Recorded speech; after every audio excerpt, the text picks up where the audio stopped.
Samsung Galaxy S24 ultra, Xiaomi का Xiaomi 14 Pro, iQOO Neo 9 Pro, Realme का Realme Narzo 70 Pro और Google Pixel 8। दोस्तों ये 5 phone वैसे हाई परफॉर्मेंस वाला फोन है, लेकिन इन पांचों फोन में एक कॉमन इशू है। ये इशू है बैटरी का। अब ये बैटरी इशू क्यों हो रहा है और इसका सोल्यूशन क्या है, चलिए हम डिटेल्स में बात करते हैं। सबसे पहले हम बात करते हैं सैमसंग गैलेक्सी S24 अल्ट्रा। इस फोन में 2 चिपसेट यूज हुआ है।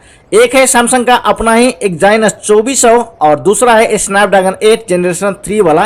ये 2 चिपसेट यूज हुआ है। इनमें से जो प्रॉब्लम हो रहा है वो है एक्साइनस 2400 में, स्पेशली जो इंडियन वेरिएंट में यूज किया गया है उस फोन में फास्टली जो बैटरी है वो ड्रेन हो जा रहा है। ढूंढने पर आपको इस फोन के इस इशू के रिलेटेड अनगिनत कंप्लेंट्स आपको मिल जाएगा इंटरनेट पर। अब ये इशू क्यों हो रहा है, क्योंकि इसमें जो एक्साइनस 24 है जो चिपसेट यूज किया गया है, ये चिपसेट उतना पावर इफिशिएंट नहीं है इन कंपेयर टू स्नैपड्रैगन का 8 जनरेशन 3 वाला चिपसेट। दूसरी कारण यह है कि इसमें जो One UI है ये हैवीली बैकग्राउंड डाटा प्रोसेस करता है। साथ में इसमें जो डिस्प्ले है 120 हर्ट्ज वाला, इसको भी कंटिन्यूसली 120 हर्ट्ज पर ऑपरेट करता है। वैसे 5000 मिली एम्पियर की बैटरी है इस फोन में, लेकिन इस बैटरी को जब हैवीली बैकग्राउंड प्रोसेस किया जाता है, हाई रिफ्रेश रेट पर डिस्प्ले को ऑपरेट किया जाता है, तो ये बैटरी 5000 जो बैटरी है ना, ये काम नहीं आता है। और इसी कारण से जो बैटरी पर जो ओवरलोड होता है उसके कारण से जो बैटरी है वो जल्दी डिस्चार्ज हो जाता है। अब इसका सोल्यूशन क्या है? सबसे पहले आप लोग अपना फोन को अपडेट करिए, अप टू डेट रखिए। सैमसंग बार बार अपडेट देता रहता है और उस अपडेट से इस प्रॉब्लम को थोड़ा बहुत सोल्व किया जा सकता है। दूसरा, ऑलवेज ऑन जो डिस्प्ले है इसको डिसेबल करके रखिए। तीसरा, जो बैकग्राउंड एक्टिविटी है उसको लिमिट में रखिए। कुछ एप्लीकेशन है जो कंटिन्यू बैकग्राउंड में चलता रहता है, उसको आप बंद कर दीजिए, तो ये जो प्रॉब्लम है बैटरी का वो सॉल्व हो जाएगा। दूसरी फोन है Xiaomi का Xiaomi 14 Pro। इस फोन में भी बैटरी ड्रेन का इश्यू है। ये बैटरी ड्रेन इस फोन में क्यों होता है? जब आप इस फोन का जो कैमरा है उसको यूज करोगे, इस फोन में आप जब गेम खेलोगे उस वक्त ये जो फोन है ना जल्दी हीट होता है और इसी हीट के कारण से इस फोन में जो बैटरी है वो जल्दी ड्रेन हो जाता है, मतलब जल्दी डिस्चार्ज हो जाता है। अब ये ऐसा क्यों होता है इस फोन में कि ये फोन जल्दी हीट हो जाता है? तो सबसे पहला जो कारण है, इस फोन में पुअर थर्मल मैनेजमेंट टेक्नोलॉजी है।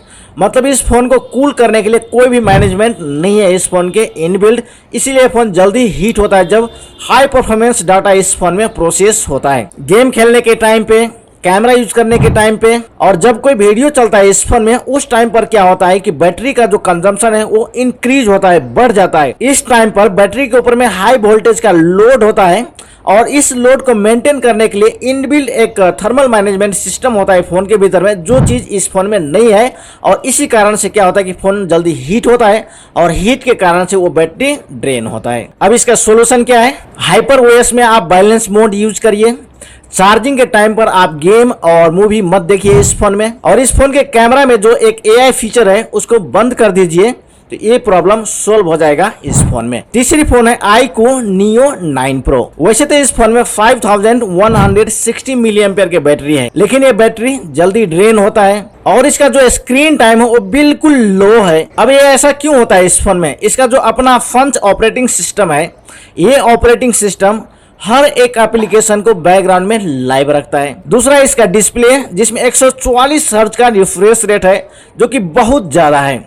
और इसी कारण से क्या होता है कि ये जो 5160 मिली एम्पियर की बैटरी है ये भी काम नहीं करता है और इस फोन में जो बैटरी है वो भी जल्दी ड्रेन हो जाता है। अब आप इसको सॉल्व कैसे कर सकते हो यदि आपके पास में ये फोन है? तो सबसे पहले इसमें जो रिफ्रेश रेट है 90 हर्ट्ज से लेकर 120 हर्ट्ज तक का जो रिफ्रेश रेट है इसको लिमिट में रखिए, 90 कर दीजिए या 120 हर्ट्ज कर दीजिए। दूसरा, मोशन जो ब्लर सिस्टम है इसमें उसको आप टर्न ऑफ कर दीजिए और ऑटो सिंक्रोनाइजेशन को भी ऑफ कर दीजिए। तीसरा एक फीचर है इस फोन में स्मार्ट सीन करके, इसको भी आप डिसेबल कर दीजिए, तो ये जो बैटरी का इशू है इस फोन में वो सॉल्व हो जाएगा। चौथा फोन है Realme का Realme Narzo 70 Pro। जब आप इस फोन में मल्टीटास्क करते हो, जब गेम खेलते हो और हैवी कोई जो एप्लीकेशन है आप उस एप्लीकेशन को जब इस फोन में यूज करते हो, तो इस फोन में भी जो बैटरी है वो जल्दी ड्रेन हो जाता है, जल्दी डिस्चार्ज हो जाता है। अब ये ऐसा क्यों होता है जबकि इस फोन में भी 5000 मिली एम्पियर की बैटरी है? सबसे पहले बजट चिपसेट यूज किया गया है और डिपेंड करता है कि आपका चिपसेट फोन में कैसा है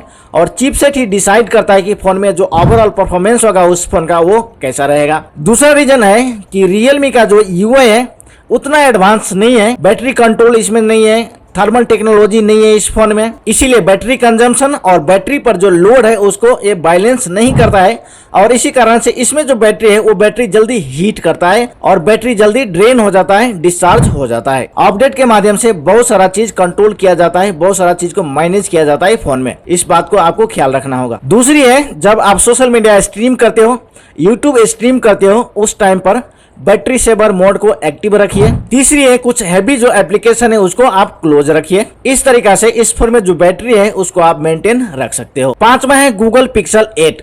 वैसे गूगल का फोन है, बहुत एडवांस फोन माना जाता है, लेकिन इस फोन में भी बैटरी का इशू है। सबसे पहले तो बैटरी बैकअप इसका बहुत पुअर है और जब इस फोन में कोई सिंपल टास्क भी करते हैं उस टाइम पर भी ये फोन हीट करता है। कारण है chipset tensor G3 chipset use हुआ है इस फोन में, जो कि बिल्कुल पावर इफिशिएंट चिपसेट नहीं है। दूसरी कारण है इसमें जो कुछ AI फीचर है जैसे कि लाइव ट्रांजैक्शन, वॉइस डिटेक्शन, एक कंटिन्यूअसली डिफॉल्ट एक्टिव रहता है और बैटरी है ओनली 4575 मिली एम्पेयर के। इसी कारण से इस फोन का जो बैटरी है वो जल्दी ड्रेन होता है, डिस्चार्ज होता है। अब इसको सॉल्व कैसे करें? सबसे पहले इसमें टर्न ऑफ करिए इसका कुछ फीचर जैसे कि लाइव नाउ, लाइव ट्रांसलेट और कंस्टेंट लोकेशन ट्रैकिंग, इसको आप इमीडिएटली ऑफ कर दीजिए। दूसरी है बैटरी एडेप्टिव को आप इनेबल करिए। तीसरी है डार्क थीम यूज करिए और लो ब्राइटनेस पर इस फोन को रखिए, फिर ये जो बैटरी का इशू है वो सॉल्व हो जाएगा। वीडियो कैसा लगा अपना राय कमेंट में जरूर बताना। फिर मिलते हैं हम किसी और दूसरा वीडियो में, तब तक के लिए नमस्कार, धन्यवाद।